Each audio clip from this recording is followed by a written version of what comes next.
오늘 주일 말씀으로 우리 심령을 강건하게 할 줄로 믿습니다. 아멘. 오늘 본문에 보시면 지난주에 이어서 다시 한번 이 11조에 대해서 말씀을 나누기를 원합니다. 오늘날 우리가 11조라고 했을 때에 참 부담을 많이 느낍니다.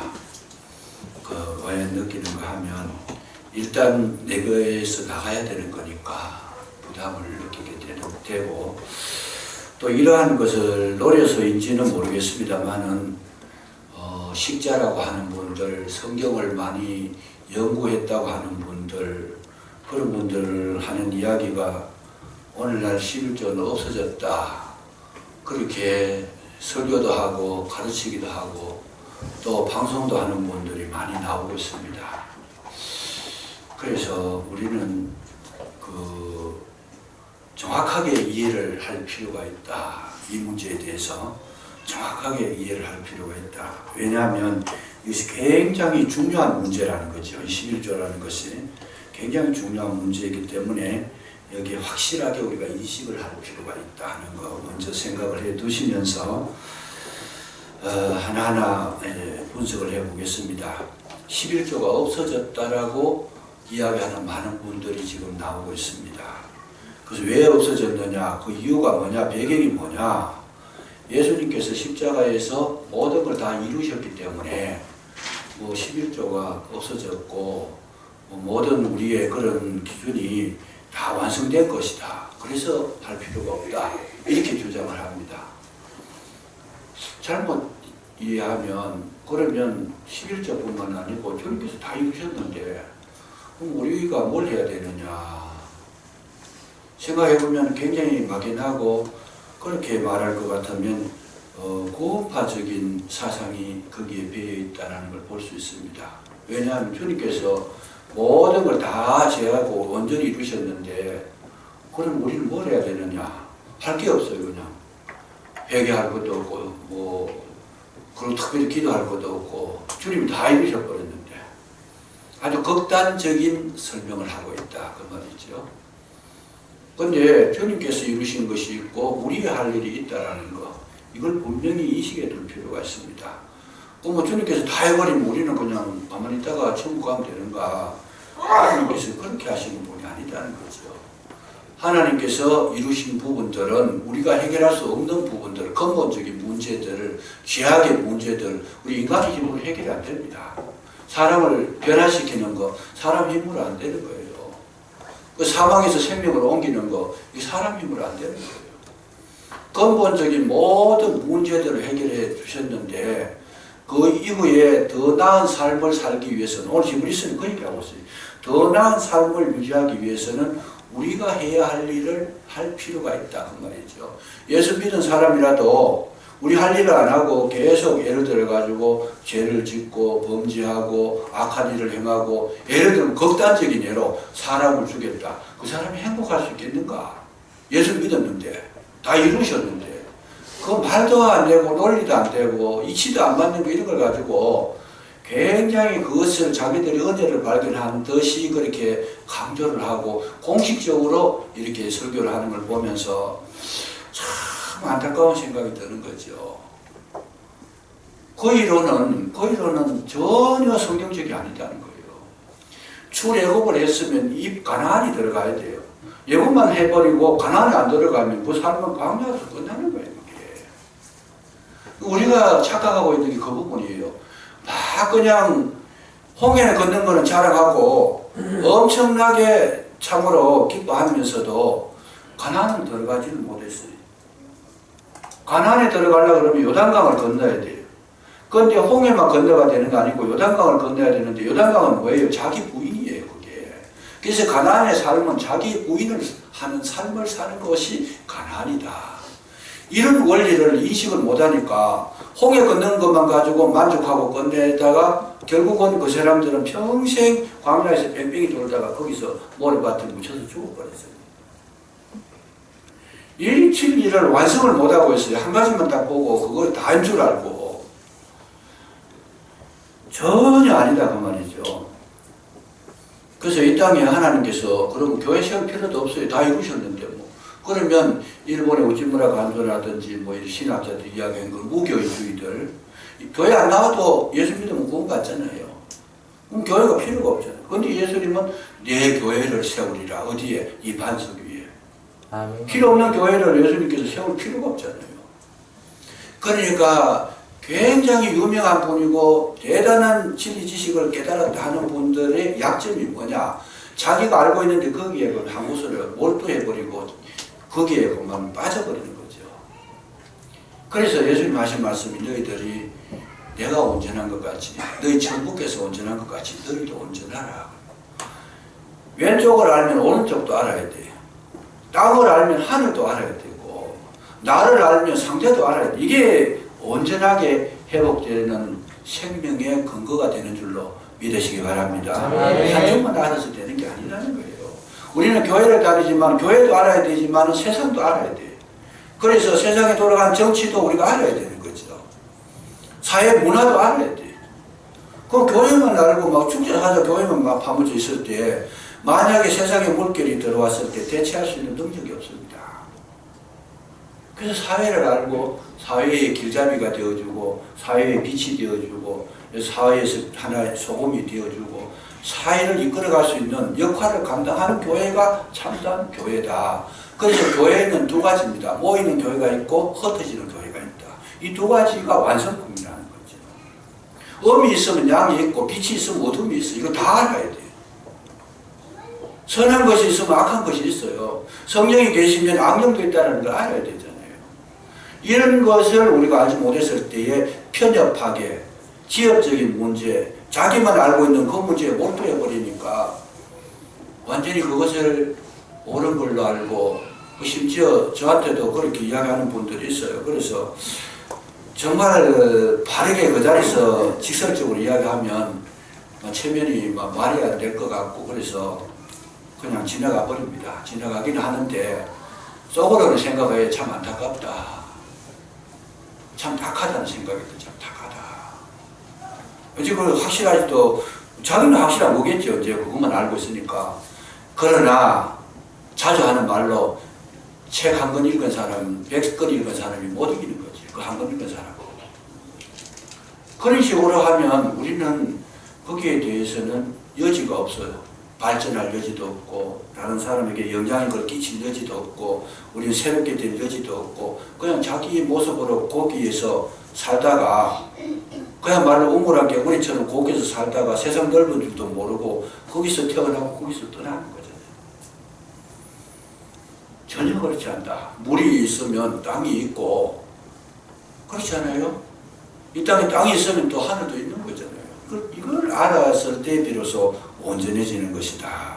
그래서 주장을 할 때에는 정확하게 전체를 이해하고 난 다음에 무슨 말을 해야지 그것이 생명이 있고 그것이 능력이 있고 그것이 구원에 이르는 줄로 믿으시기 바랍니다. 아무리 높은 진리를 깨달아도 그렇게 해버리면 안 된다는 게 구원파가 말하는 그 진리가 성경 속에 있어요.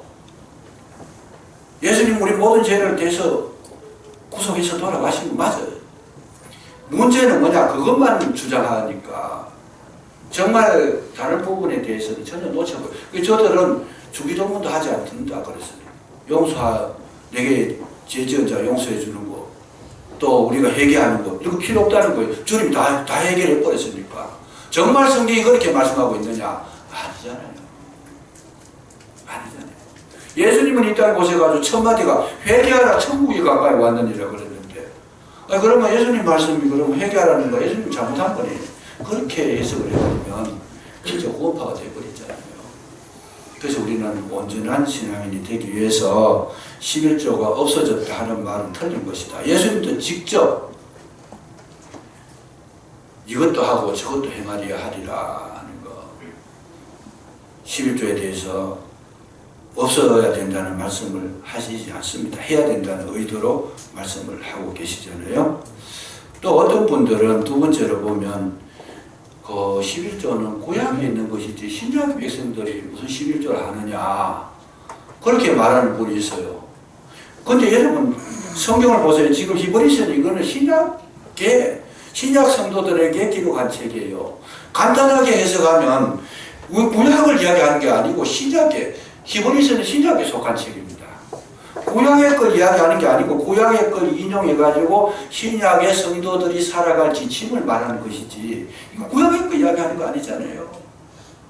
그런데 구약에는 11조가 있었지만 신약에는 필요 없다, 이렇게 주장하시는 분이 있는데, 저는 가만히 보니까, 아니 그럼 히브리서를 한 번도 안 읽었다는 얘기인가? 정말 안타까운 거죠. 히브리서 그 7장을 그러면 이 히브리서 전체가 이게 전부 다 뭐냐, 히브리서에 나오는 내용의 요점이 뭐냐 하면 더 나은 삶이라는 주제, 대주제가 그거였습니다. 구약 백성보다 신약 백성은 더 나은 삶을 살아야 된다. 이게 핵심적인 제일 큰 주제가, 히브리서의 주제가 그거였어요. 구약의 11조보다 신약의 11조는 더 나아야 되고, 구약에는 형식적으로 했더라도 신약에는 더 큰 범위에서 마음을 하고 우리의 모든 정성을 하고 우리의 모든 삶의 전체를 드리는 것이 더 나은 삶을 누리는 것이다, 지금 그 얘기하고 있는 거잖아요. 그러니까 그것도 틀린 것이다. 세 번째로는 보면 이렇게 주장을 합니다. 11조는 물질적인 것이다. 돈의 11조를 이야기한다는 거예요. 돈의 11조. 그래서 내가 100만 원을 벌면 11조를 헌금을 한다. 그 어떤 분도 그 세밀하게 이야기해가지고 100만 원에 11조가 10만 원인데 10만 원 거기에 매여가지고 9만 원 해도 안 되고 9만 5천 해도 안 되고 11만 해도 안 된다는 거예요. 11조에 딱 틀이 박혀가지고 물질적인 것으로 해석을 하고 있는데 전혀 틀린 것이다. 11조는요 돈의 이야기가 아닙니다. 이제 조금 이따가 말씀드리겠지만은 11조는 돈의 이야기가 아니고 만물의 주인이 하나님이시고 하나님은 그 왕권을 소유하신 분이라는 걸 인정하는 것이 11조지. 아멘. 10분의 1 계산해가지고 딱 드리면 끝났다, 그런 것이 아니에요. 그 11조의 정신을 아예 모르는 것이잖아요. 아예 모르는 것이죠. 그러니까 하여튼 참 대단히 어려운 그런 어떤 상황에 그렇게 놓이게 되는데, 그러니까 영적으로 성장을 하지 못하게 되고 늘 그렇게 걸려서 11조 때문에 무너지는 사람 참 많이 있습니다. 그래서 절대로 그런 것은 아니다는 거. 그리고 또 네 번째로 보면 어떤 분은 11조를 안 하면 지옥 간다. 제가 어떤 날 설교를 들으니까 어떤 분이 그런 이야기를 해요. 11조를 안 하면 지옥 간다 그래요. 아니 지옥 갈 수도 있어요. 갈 수도 있는데 꼭 11조 안 해가지고 지옥 간다, 그런 논리는 성립이 안 되는 것이다. 11조 안 한다고 지옥 가나? 그렇다면 물질이 아니면 그 11조가 하나님이 되어버려요. 그냥 전혀 그런 것이 아니다는 거죠. 그러니까 11조를 하는 거하고 지옥 가는 거하고는 아무 상관이 없더라. 상관이 있을 수도 있어. 있는 사람도 있긴 있지만은 그런 공식적인 논리로서는 그렇게 단정적으로 이야기할 수는 없다. 그래서 천당 가려고 하면 11조 꼭 해야 된다, 이런 개념은 또 아니에요. 11조를 안 해도 천국을 갈 수 있다. 그래서 이런 전개들을 우리가 전체적으로 온전하게 이해를 하면서 우리는 11조의 정신이 정확하게 이해가 될 필요가 있는데, 11조의 정신은 뭐냐? 하나님을 내 모든 삶의 가장 소중한 분으로, 가장 중요한 분으로, 가장 얻들되신 분으로, 내 삶의 모든 주권을 주님이 가지고 계시는 분으로, 주님은 왕권을 가지고 나를 다스리시는 분으로 21조를 드리면서 그런 인식을 가지고 이해를 하시고 드리시면 거기에 놀라운 은혜가 임하게 될 줄로 믿으시기 바랍니다. 11조 때는 항상 그 정신을 가지고 이야기하는 거예요. 그래서 우리가 이제 11조를 세분화시키면 물질의 11조만이 아니고 모든 삶의 전반적으로 모든 것이 다 11조가 있어야 된다, 그 말이죠. 그러니까 예를 들어 시간의 11조, 또 날의 11조, 이거 구약의 이스라엘 백성들은 그에 대해서 철저하게 지켰어요. 안식일을 지키고, 그리고 새벽에 또 하나님 앞에 제사를 드리고 저녁까지. 그러니까 시간적인 개념의 11조를 하나님 앞에 드려야 된다는 거죠. 왜? 시간의 주인이 하나님이시다. 이런 뜻이에요, 그게. 우리에게 주시는 모든 시간의 주인은 우리에게 많은 시간을 주실 수도 있고, 시간을 짧게 하실 수도, 거두고 가실 수도 있는 분, 시간을 좌지우지하시는 분, 시간을 주관하시는 분이, 왕권을 가지고 시간을 다스리시는 분이 누구냐? 하나님이시라는 거죠. 아멘. 그래서 우리가 뭐 이 땅에서 나는 병원에 한 번도 안 가고 건강합니다. 그렇다고 해가지고 영원히 사느냐? 아닙니다. 하나님께서 우리 사람마다의 주어진 시간을 딱 하나님께서 관리하고 계시더라는 거죠. 그래서 한 번도 병원에 안 가도 어느 날 갑자기 그 시간이 차면 가야 되는 거예요. 시간이 차면. 건강은 얼마든지 더 살 수 있어요. 얼마든지 더 살 수 있지만은 하나님의 시간으로 딱 재가지고 너는 이 땅에서 쓰는 시간이 예를 들어가지고 10,000시간이다. 그럼 10,000시간이 끝나면 멀쩡하게 건강해도 가야 되는 거예요, 그냥. 이게 생명의 원리라는 거죠. 그게 이제 시간을 주관하시는 분이 누구냐? 하나님이시라는 거. 그래서 오늘 우리가 생각해야 될 것은 뭐냐? 시간의 11조를 항상 들어야 된다는 거. 이걸 기억해 두실 필요가 있습니다. 첫 시간이, 하루의 첫 시간이 뭐냐 하면 새벽 시간이잖아요. 시간 중에서도 제일 중요한 시간이 처음 것이다. 하나님을 1번으로 한다. 그 말이에요. 하나님을 1번으로 한다. 어둠이 되게 한다. 그래서 시간 가운데 제일 중요한 것이 새벽 시간인데, 이 새벽 시간을 드리는 이유는 오늘 하루가 주님의 뜻 가운데서 이루어지고 사라지고 아멘. 주님과 함께 동행하는 하루가 되게 해 주옵소서. 새벽 기도의 의미는 거기에 있어요. 아멘. 오늘 하루의 시간은 내 시간이 아니고 주님께 허락받은 시간입니다. 이거 인정하는 것이 새벽의 시간이지. 그 새벽의 시간에 하나님 오늘 하루 주님과 동행하기를 원합니다. 주님 뜻대로 살기를 원합니다. 이 첫 시간에 그 기도를 드리면 여러분 시간의 주인 대신 주님께서 저와 여러분과 함께 해주실 줄로 믿으시기 바랍니다. 그 내 시간이라고 내 마음대로 쓰는 거 아니다 그 말이에요. 참 중요한 거잖아요. 그래서 내 시간인 줄 알고 내 마음대로 쓰는 것을 성경에서는 뭐라고 하는가 하면 허랑방탕하다 그렇게 말합니다. 그래서 에베소서 4장 17절에서 15절까지 보면 이런 말씀이 있어요. 이방인이 그 마음에 허망한 것으로 행함 같이 행하지 마라. 이방인들의 마음이 허망한 것으로 행함 같이 하지 마라. 허망하다는 것이 뭐예요? 이방인들은 하나님 없이 살아가는 시간. 그거 허망하다는 거예요. 그 예수를 믿어도 하루의 시간을 주님께 드리지 않고 인정을 받지 않고 허가를 받지 않고 쓰는 거는 이거는 무허가.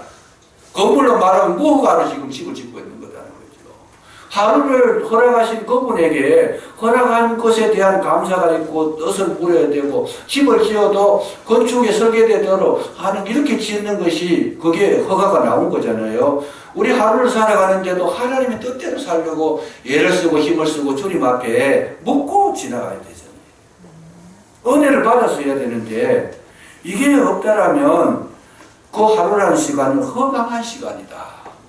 하나님의 뜻을 묻지 않고 자기 마음대로 쓰는 것은 이탈된 행위라는 거예요.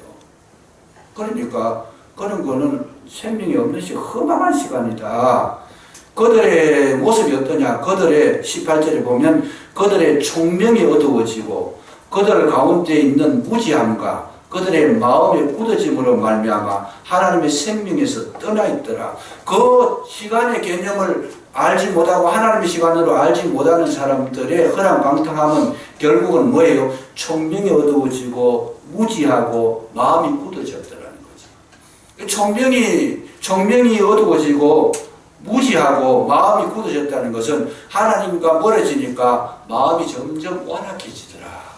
무지해더라. 하나님의 말씀이 깨달아짐이 없고 그 소리를 들을 수가 없고 은혜의 생명의 말씀이 공급이 되지 않으니까 마음이 굳어져 버리더라. 그 굳어진 마음에는 씨앗을 뿌려도 씨앗이 자라지 않습니다.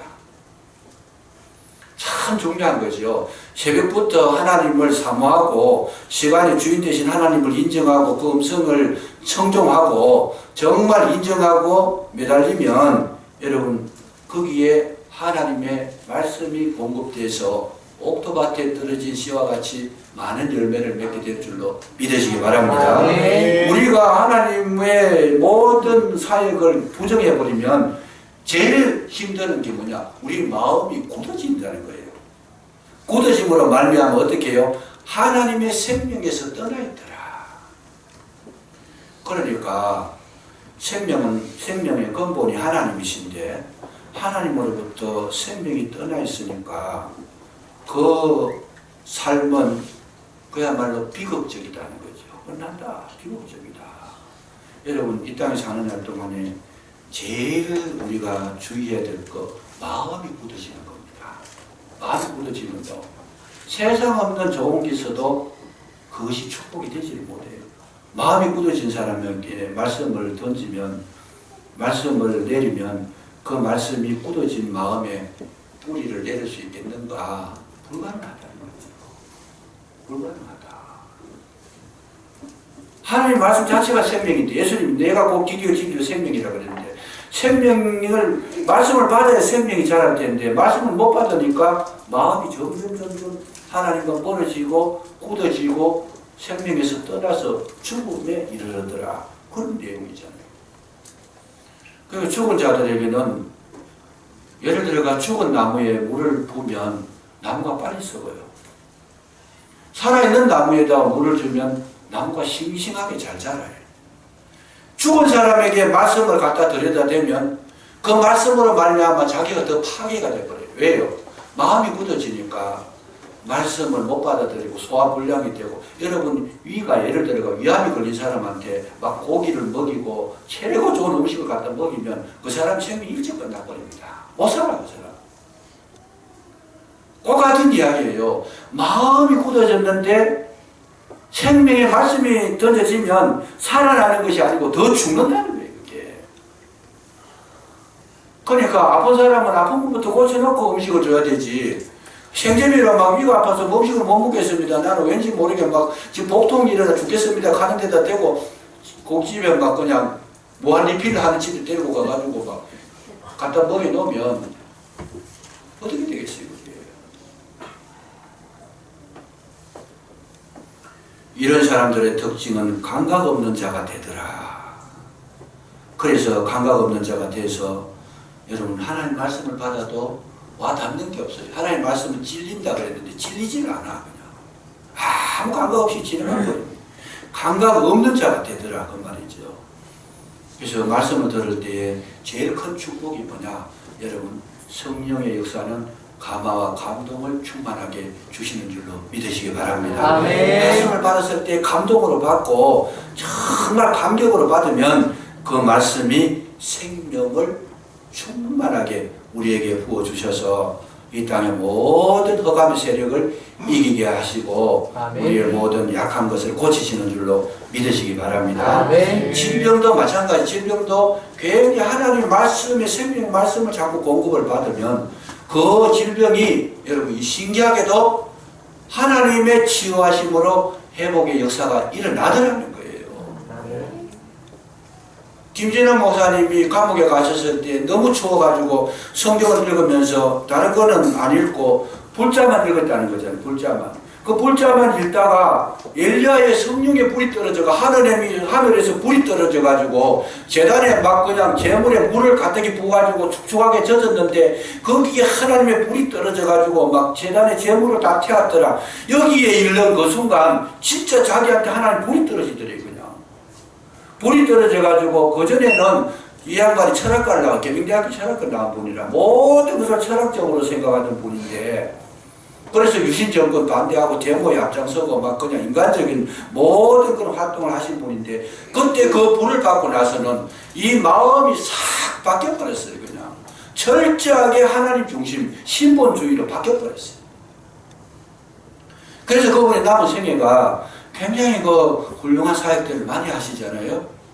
그러니까 이 말씀은 그대로 이 말씀 자체가 그렇게 믿고 의지하고 말씀을 바라보면 그 말씀이 살아서 우리 심령 속에 떨어지는데 불자를 읽으니까 불이 들어오고 물자를 읽으니까 생수가 들어오고 여러분 축복을 읽으니까 복이 들어오더라는 거예요. 아멘. 아멘. 살아있는 말씀이라는 거죠. 생명의 말씀. 아멘. 그래서 오늘날 우리는 중요하게 생각할 거는 시간에 이 모든 주인이 하나님이심을 알고 아멘. 여러분 새벽 미명에 주님께서 이 땅에 오셔서 자신이 그걸 지켰어요. 자신이 그걸 지켰어요. 그리고 예수님이 그거 했다고 우리 꼭 할 필요는 없는데 뭐 꼭 그렇게 연결시키는 것은 논리에 문제가 있어요. 그러나 예수님께서 그걸 그렇게 소중하게 여기실 때는 그것이 얼마나 귀하다는 것을 우리에게 가르쳐 주시는 내용인 줄로 믿으시기 바랍니다. 주님이 하신 거는 다 귀한 거예요. 그냥 따라하면 되는 거예요. 그게. 아멘. 그래서 여러분 앞으로 신앙생활에 부유함을 누리고 진짜 생명을 얻고 축복의 길을 걸어가시려고 하면 하루에 새벽 기도 시간 첫 시간을 하나님 앞에 드리시기를 주의 이름으로 축원합니다. 아멘. 축원합니다. 아멘. 중요한 거예요. 그래서 여러분 하루가 24시간이잖아요. 하루가 24시간이면 11조가 얼마겠어요? 2시간 40분. 2시간 40분은 하나님 앞에 드리는 시간. 뭘 드려야 되겠냐? 예배 드리는 시간, 성경 읽는 시간, 기도하는 시간, 헌신하는 시간, 복음 전하는 시간, 큐티하는 시간, 하나님의 나라에 봉사하는, 교회에 봉사하는 시간. 이것이 우리 하루에 2.4, 2시간 40분은 채워야 된다는 거예요. 이게 원리적으로 하면 그러면 영원히 살아난다는 거잖아요. 아멘. 그래서 그걸 나누면 되는 거지. 나누면 난 하루에 성경을 예를 들어 가지고 2시간 읽겠다. 그럼 나머지 40분은 또 뭐 기도를 하겠다라든지, 아니면 좀 줄여서 성경을 1시간 읽고 1시간은 봉사를 하겠다라든지, 뭐 뭔가 2시간 40분, 꼭 2시간 40분이라는 규격에 맞출 필요는 없지만은 그런 정신을 가지고 우리가 하루하루 살아가시다 보면 나도 모르게 뭐겠어요? 내가 경건한 자가 되더라. 내가 생명 있는 자가 되더라. 내가 은혜 있는 자가 되더라. 아멘. 내가 살아있는 자가 되는 줄로 믿으시기 바랍니다. 아멘. 이게 11조의 개념이에요. 그 돈 내라 이런 소리가 아닌데 그 시간적인 개념이 참 중요하다는 거.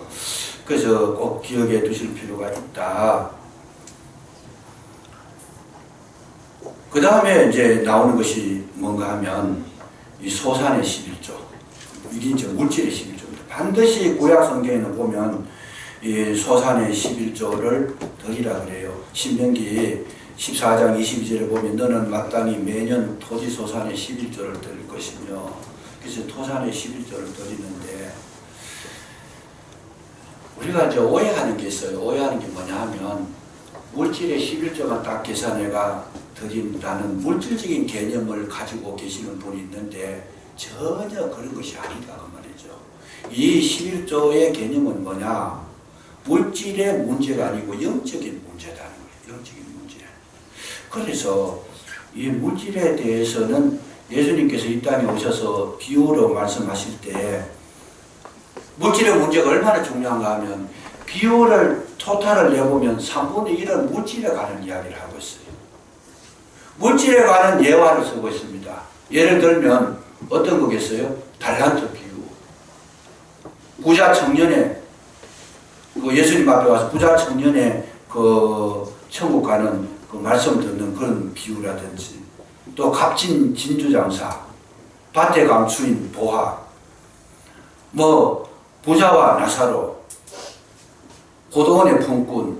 그러니까 예수님께서 말씀하시는 걸 가만히 들어보면 물질에 관한 걸 제일 많이 이야기합니다. 왜? 사람들이 물질에 관심이 제일 많다는 거예요.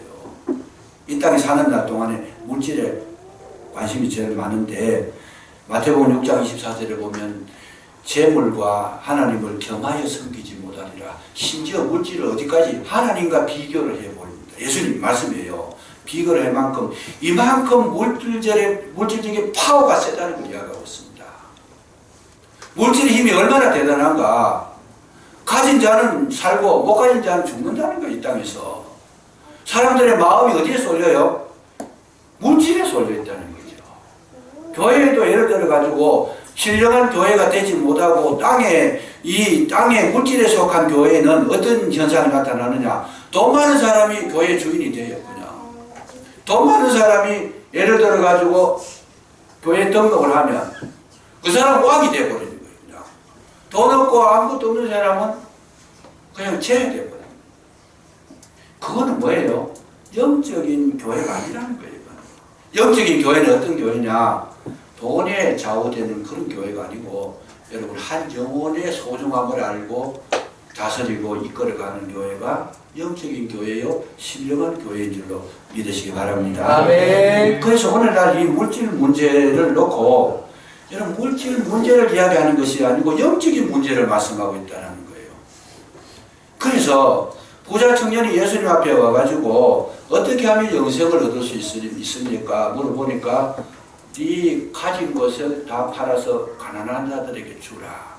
그러니까 이 부자 청년이 뭐예요? 근심하며 돌아갔다라는 거예요. 지금 뭐예요? 물질 문제 때문에 영혼이 지금 끝나버렸어요. 물질 문제 때문에 영혼이 지금 지설적으로 하면 영혼이 망해버렸다는 것이에요. 지옥 간다는 거예요. 그래서 그 당시에 그 말씀하시고 난 다음에 이어서 하신 말씀이 뭐예요? 부자가 바늘기로 들어가는 것이 낙타가 바늘기로 들어가는 것이 부자가 천국 들어가는 것보다 쉽다 그랬어요. 그러니까 부자는 물질에 사로잡히게 되면 영적인 세계를 잃어버린다 그런 뜻이잖아요. 그래서 물질의 개념은 뭐냐? 물질의 개념으로 보지 말고 영적인 개념으로 이해를 해서 하나님 앞에 우리가 온전한 11조를 드리고 물질의 주인이 하나님이신 것을 인정하라 그런 뜻이에요. 아멘. 그랬을 때 우리는 뭡니까? 우리 영혼이 구원함을 얻을 수 있고 생명을 얻는다. 아멘. 사도행전 5장에 보면 아나니아와 삽비라가 죽음을 당하잖아요. 거기에 바나바가 자기의 재물을 재산을 팔아가지고 사도들의 발 앞에 놓으니까 많은 사람들이 칭송을 하고 굉장히 인정을 해주고 높임을 받으니까 아나니아와 삽비라가 우리도 그 밥 팔아가지고 드리자. 그렇게 마음 결정해 놔놓고 저녁에 두 부부가 잠자면서 야 이거 적당하게 우리 감추고 우리 쓸 만큼 남겨놓고 그냥 적당하게 형식적으로 드리자. 아마 그렇게 했던 것 같아요. 그러니까 바울이 베드로가 그 성령을 쏟지 말라 그래가지고 죽잖아요. 지금 잘 보세요. 여러분 그 물질이 자기 영혼을 망하게 할 수 있다는 거. 물질 때문에 영혼이 망할 수 있다는 거. 거기서 보여주는 거예요.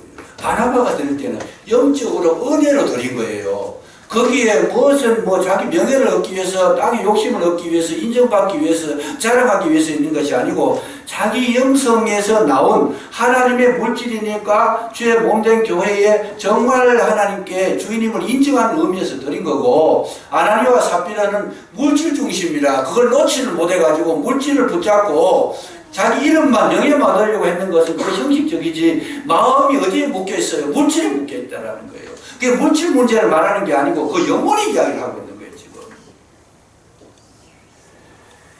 여러분 물질 때문에 가족관계가 깨어지고 형제관계가 멀어지고 여러분 특히 사랑관계가 전부 물질 문제로 박살이 나버리잖아요.